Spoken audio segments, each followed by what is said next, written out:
Wala kasi yung music, hindi mo maano, hindi ako makaano, hindi mo narinig yung boses ko. Ewan ko ngayon kung naririnig mo yung boses ko, pero hina ko naman yung music. Quick tutorial lang to ng Fortnite. Tapos yung reference ko pala is from the series The Wheel of Time. Yun. By the way, recap ko lang na kapag gumagamit ka ng Loomis method, which nagre-rely sa circle or yung sphere, kapag yung angle papunta sa gilid, dapat yung curve din ng spheres. Tapos yung mid na section, yung which is yung magiging ilong is pa-convex din. Like this. Wait. Hello, sa mga nag-join, magandang umaga. Huwag kayong mayo mag-comment lang. Or mag-ask ng questions. So yung ginagawa ko is, sinisimulan ko sa ilong na identify ko muna yun.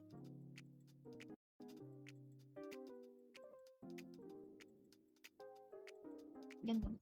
So yung ilong is nag-face din sa gilid. So parang ganito. Quick lang to. Ang daming nag-join nila ulit.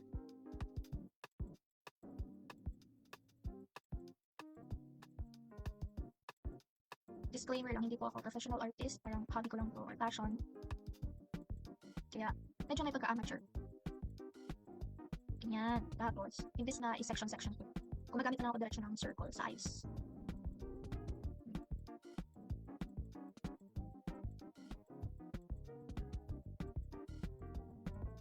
I hope naririnig ako. Hi, Idol. Hi, Bing. Hi, Shane. Hi, Beth.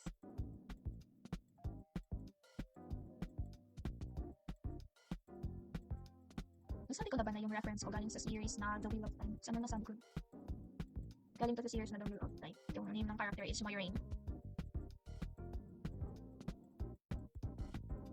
Tapos,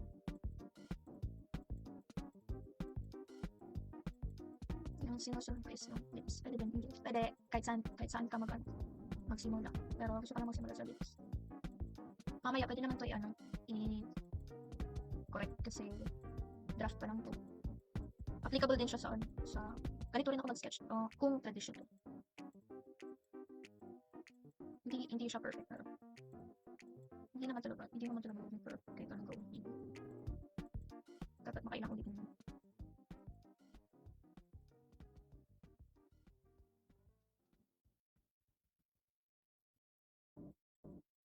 So sketchpad pa lang to.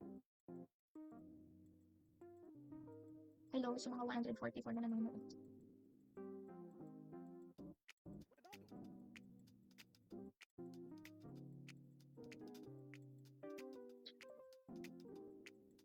Sketch pa lang to, so flat as in flat talaga siya.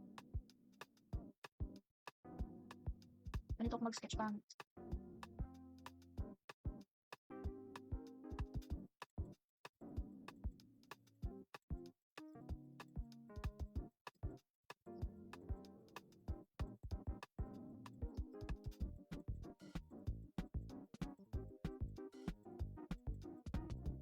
Bilisan ko lang.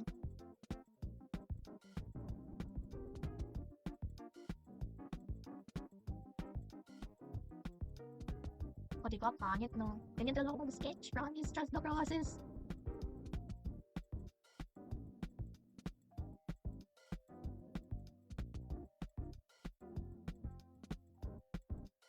Kahit anong gawin nyo pag traditional or digital, always maglaan ng draft kasi kung ngayon, final na to, di pangit, di ba? Always, dapat meron kang draft. Gawin ko lang to. 40% positive. Tapos, ito na mangyayari. Seryosohin na natin to.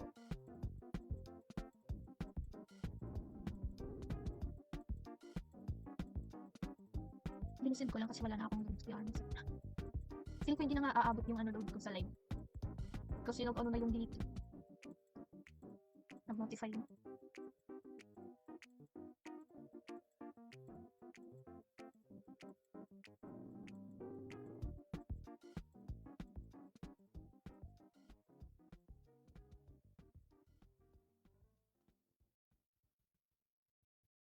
Hi Maya.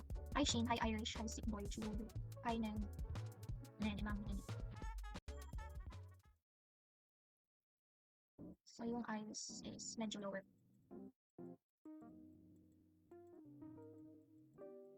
Bakit ilong yung inuna ko? Kasi para matansya ko yung distansya from ilong to yung eyes.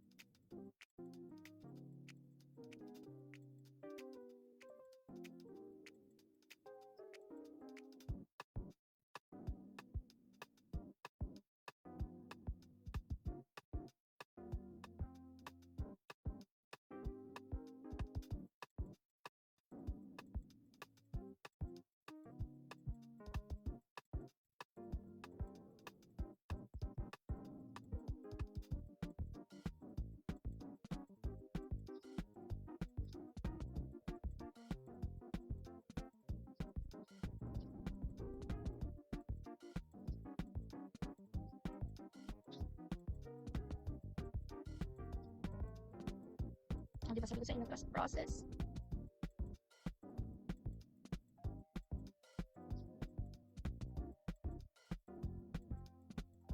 Kapag ako gumagamit ng Lumos method, ano, palaging cartoonish yung result.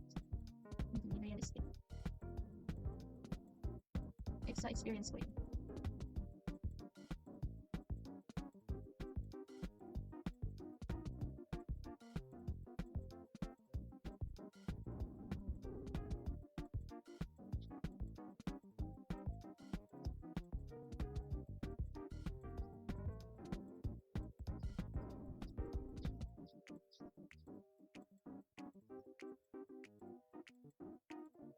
Meron ba ano ko kung hindi ko kasi makikita?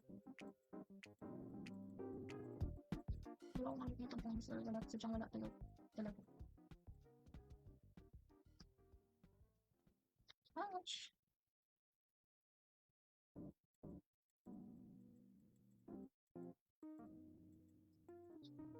Madali lang to, promise. Tapos na. Natatapos na.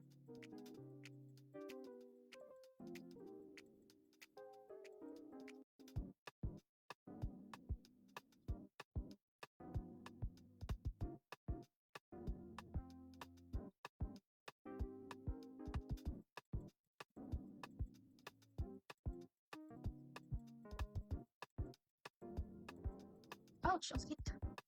Nangangalay ako.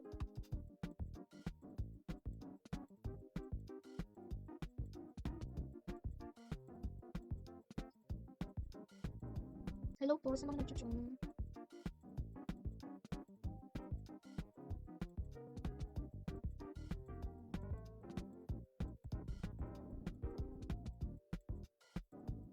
Lagyan natin ang shadows. Shadows. Kunti lang. Dito.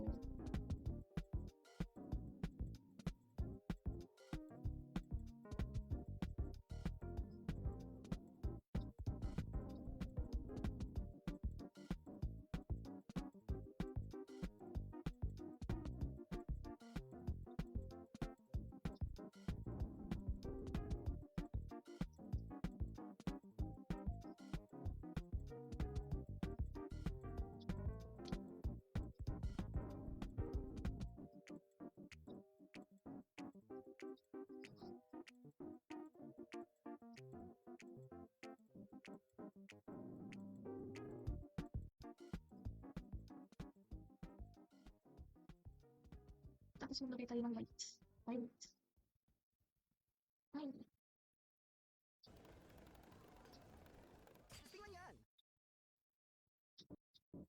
Dito lang yun. And kalimutan ko yung shadow naman. Yung lips.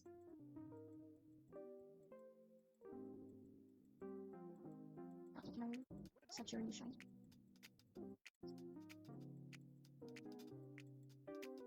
Tulood kayo ng dalimutan. Maganda kasing show.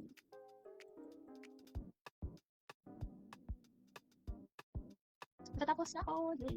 Sakto lang yan. Mag-prepare na rin ako para sa kasi ano.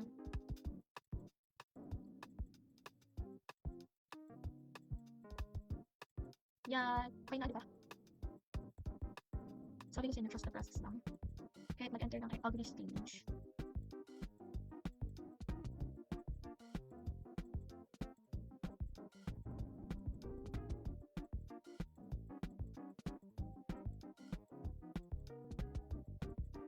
Pwede ko pa tutublihan ng another layer. Pero stuck ako dito. Kasi may likeness natin, may similarity din yung yung reference tsaka yung drawing.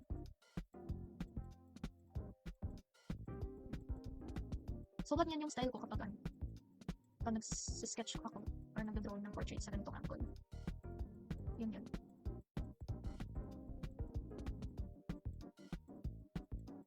Sana may natutunan kayo. Thank you for watching. Ano baka may tanong kayo? Baka may tanong kayo. Okay lang.